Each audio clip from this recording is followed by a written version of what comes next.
Hi, this is Start Stay Win, and we are going to see how to start a YouTube channel.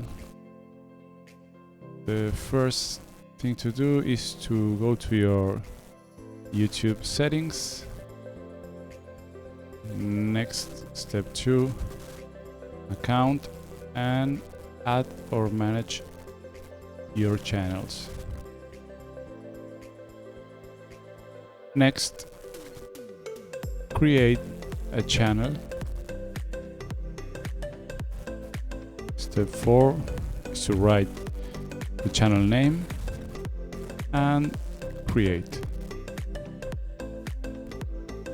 Next step is to customize our channel, to change our logo and our banner.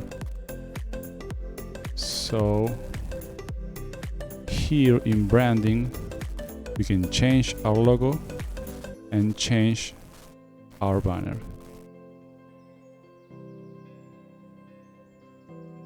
I made the banner and the logo in canva.com. So this is the finished channel. So that's it for today. See you in the next video.